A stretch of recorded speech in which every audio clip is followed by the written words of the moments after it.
উদ্দেশ্যে প্রেম করতেছি, কোনো অসুবিধা আছে? দেখছেন কারবার কি শয়তানি কথা কয়, হুজুর বিয়ের উদ্দেশ্যে আমি চালায় যাচ্ছি। আর আরে যেটা চালায় যাচ্ছেন ওইটাই তো ঠিক না, ওটাই তো হারাম। আমার যুবক ভাইদেরকে বলবো, খবরদার মেয়েদের পেছনে ঘুরবেন না। মেয়েদের পেছনে ঘোরা এটা কোনো সভ্য মানুষের কাজ নয়। আল্লাহর নবীরা কেমন চরিত্রবান ছিলেন, একটা ছোট্ট ঘটনা আমার মনে পড়েছে। তাদের চরিত্র কেমন ছিল সেটা বলছি। একটা ঘটনা মনে পড়ছে, বলবো? ঘটনাটা বলবো? মুসা নবীর ঘটনা। মুসা নবী নরম নবী না গরম নবী? আরো জুড়ে বলেন, নরম না গরম? এত গরম নবী এক থাপ্পড় দিয়া ফেরাউনের বংশের একজনকে কি করছেন, একদম দুনিয়া থেকে বিদায় করে ফেলেছেন।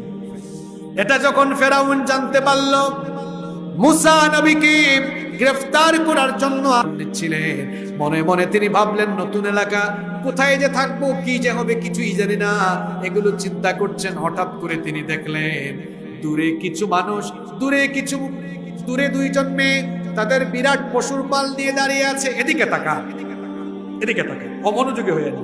যে ঘটনা বলতেছি মজা দেওয়ার জন্য বলতেছি না, বিরাট একটা শিক্ষা এই ঘটনার ভিতরে আছে। দূরে তিনি তাকিয়ে দেখলেন দুইটা মেয়ে দাঁড়িয়ে আছে, কিছুটা অসহায়ের মতো লাগছে। তিনি কাছে গেলেন, গিয়ে বললেন, কি ব্যাপার, তোমরা তোমাদের পশুর পাল নিয়ে এখানে দাঁড়িয়ে আছো কেন? মেয়েরা বলল যে, দেখুন, আমরা বিরাট পশুর পাল নিয়ে এসেছি, এই কুয়া থেকে আমাদের পশুর পালকে পানি পান করাবো, কিন্তু যে যুবকরা দাঁড়িয়েছে এরা পানি পান করানোর আগ পর্যন্ত আমরা এখানে যেতে পারবো না, এই ঠেলাঠেলি ভিড়ের কাছে আমরা যেতে পারবো না। এখান থেকে একটা শিক্ষা বলে দিই, তাহলে যেখানে ঠেলাঠেলি ভিড় বেশি সেখানে নারীরা যাবে কম না বেশি? আরো জোরে বলে। মেয়েরা ঈদের সময় আসলে বাপরে বাপ, ভিড়ের মধ্যে ঢুকা ধাক্কা ধাক্কির ভিতরে ঢুকাঢুকি আছে না নাই? আমার বোনটা খবরদার ভিড়ের ভিতরে যাবেন না। দেখেন, এই দুই মেয়ে সাধারণ মেয়ে নয়, দুইজন পয়গম্বরের মেয়ে, শুআইব আলাইহিস সালামের মেয়ে। সুবহানাল্লাহ পড়েন।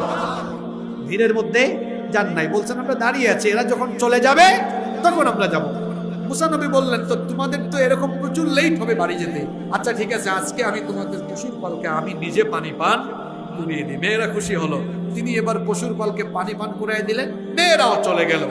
তিনি পানি পান করে মুসা নবী বসে থাকলেন, আর মনে মনে বলতেছেন, আল্লাহ, এমন একটা এলাকায় এসেছি, এই এলাকায় কেউ পরিচিত নাই, আমার থাকা খাওয়ার একটু ব্যবস্থা তুমি নিজের দয়ায় করে দাও। সুবহানাল্লাহ। ব্যবস্থাটা আল্লাহ কেমনে করছেন দেখেন। এই দুই মেয়ে পয়গাম্বরের মেয়ে, কোন নবীর মেয়ে বলেন তো? আরেকটু জোরে বলেন। এরা বাড়িতে গেছে। এখন শুআইব আলাইহিস সালাম বলেন, কি ব্যাপার মেয়েরা, তোমরা তো সব সময় বাড়িতে